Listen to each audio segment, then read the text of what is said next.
Halo. Selamat datang kembali di channel United Identity, channelnya fans Manchester United yang tetap berpikir logis dan sistematis. Ajaklah para fans Manchester United untuk berpikir logis dan sistematis. Apalagi 2 hari lagi, ya sebenarnya besok sih ya. Pertandingan diawali ya kayak Wolves sama City ya pertama kali ya. Pertandingan kompetisi Liga Inggris ya musim 2025-2026 akan segera dimulai. Di hari Minggunya 17 Agustus ya, jadi habis kita pada ikut lomba makan kerupuk, balap karung, apalagi tarik tambang gitu ya. Malamnya kita nonton Manchester United di mana melawan Arsenal ya di kandang Manchester United. Nah, jadi gini, besok itu jam 22.30 ya, Sunday Beach Match.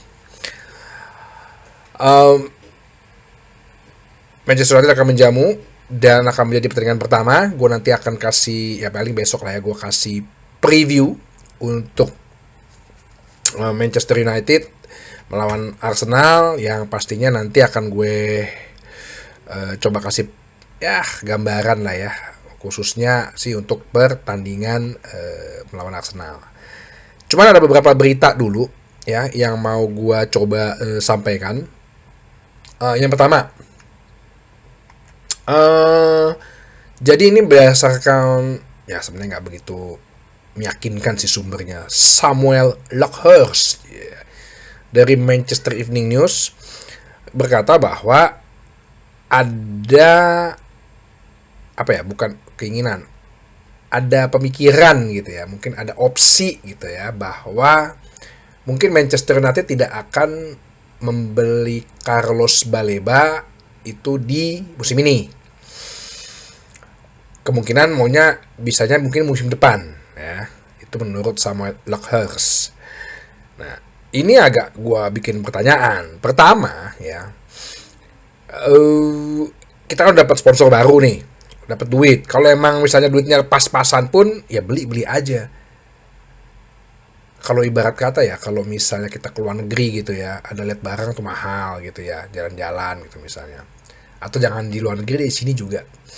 Kan ada pepatah kan mengatakan lebih baik nyesel beli daripada nyesel nggak beli gitu kan. Bener gak? Ada barang gitu, lo lagi jalan-jalan ya, entah keluar negeri, entah di mana, entah di pasar mana, barangnya mahal gitu misalnya, ya duit lo ada segitu tapi lo suka banget, lo beli gitu, udah dapat mungkin baju lah misalnya, apa jaket, pas lo pakai panas rupanya, misal gitu. Atau ya kalau lo pakai terus nyaman, enak gitu, gaya, oke kan, pasti kan terus lo pakai. Tapi tiba-tiba lo pas pakai nggak nyaman gitu ya, entah ternyata bahannya panas lah atau gatel-gatel, kan itu opsinya bisa lo jual lagi ya, atau ya lo bisa kasih ke orang, sumbangin gitu misalnya. Tapi lo nggak kepikiran itu jaket. Oh, jadi gue tahu ternyata begini gue pakai nih jaket. Sedangkan kalau lo nggak beli ya, nggak jadi beli deh, tar aja dulu deh, lihat nanti deh, nanti aja deh, coba deh gajian bulan depan.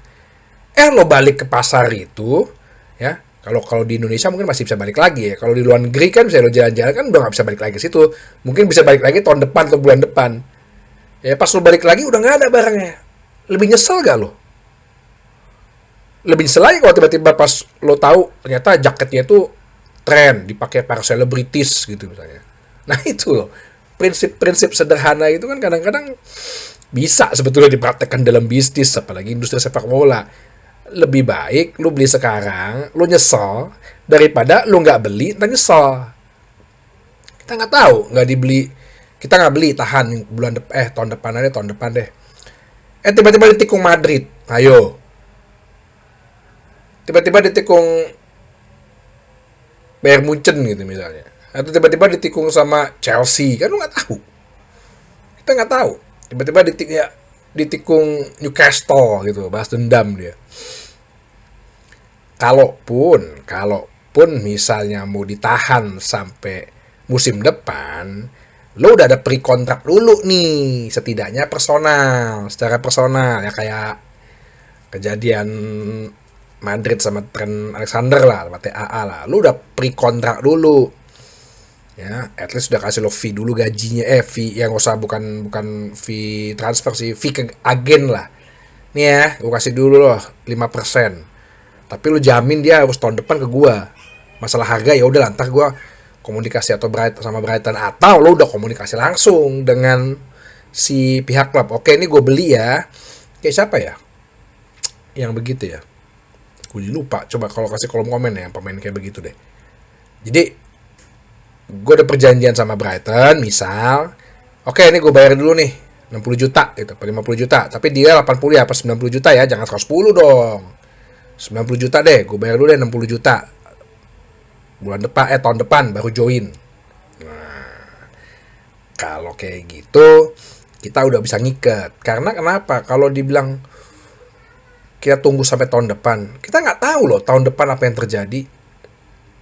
Dia cedera kah? Nggak tahu, tiba-tiba ada klub lain, Manchester City masuk penawaran, Chelsea masuk penawaran, kan banyak terjadi. Apalagi Manchester United berapa kali disikut, berapa kali diselak gitu kan, Jerobi Mikel, si Michael Essien.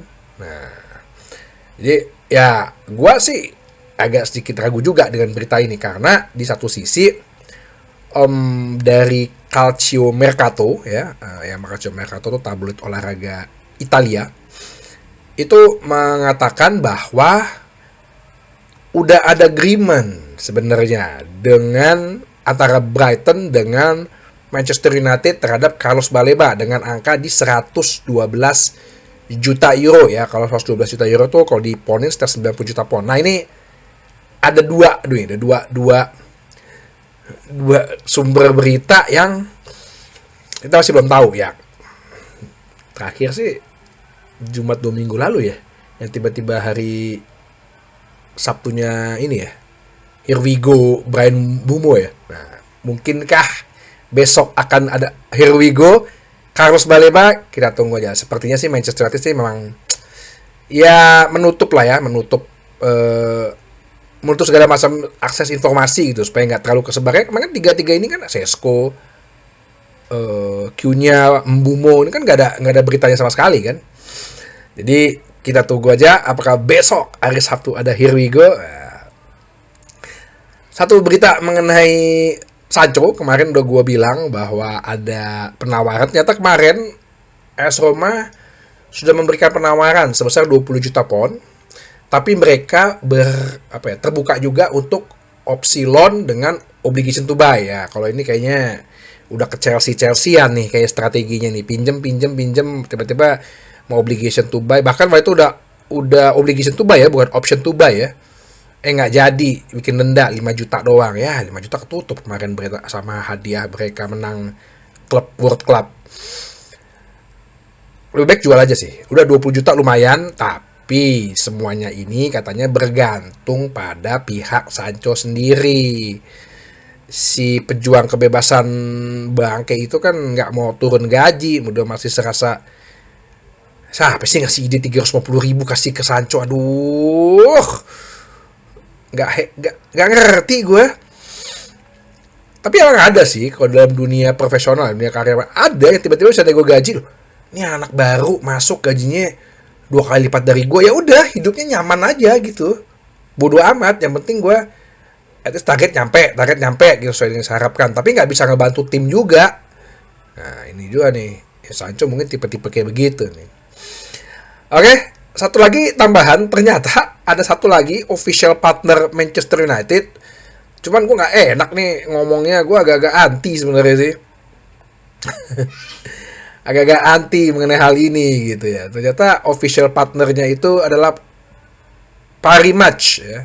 Nggak usah gue bahas terlalu banyak ya. Jadi Parimatch itu adalah buat betting, naro ya, pertaruhan. Nih kalau kata-kata judi ntar gue di report lagi nih akun gue nih. Agak kecewa juga gue ya. Jadi ini Parimas ini udah 30 tahun, gue juga baru dengar ya. Parimas 30 tahun di betting sports dan gaming ya, khususnya di Asia dan region MENA tuh daerah Asia ya, India ya kalau nggak salah ya. Oh, Middle East, sorry. Middle East dan North Africa. Wah, memang kan basisnya Manchester United paling gede kan di situ ya, Asia, Timur Tengah, sama Middle East, Afrika Utara. Wah, agak kecewa juga gue nih ya. Semoga sih nggak taruh di ini ya, nggak taruh di mana badge ya, di mana di baju ya. Ya tapi nggak apa lah ya, udah duit haram lagi. Kita mikir positif duitnya aja gitu ya, kita mikir positif duitnya aja. Jadi ya semoga dari hasil judol ini duitnya bener-bener bisa dimanfaatkan gitu ya. Tapi dianggap sih kayaknya ini gede ya. Jadi CEO Parimas ini Sergei Portnov ya, kita sangat ambisi ya untuk memberikan kesuksesan. Joining forces, kita akan membangun jembatan kepada barrier bersama-sama Manchester United. Ya, tempat judi juga jadinya. Ya udahlah, nggak tahu lah, mungkin jalan gitu ya. Ya, gue sih udah lama nggak main judi bola tuh, gue udah lama, jadi belum mulai anti gue malah justru sekarang karena banyak yang kesusahan gara-gara ini. Oke, jadi itu aja. Sampai ketemu lagi di bahasan berikutnya di channel United Identity, channelnya fans Manchester United yang selalu berpikir logis dan sistematis. Terima kasih.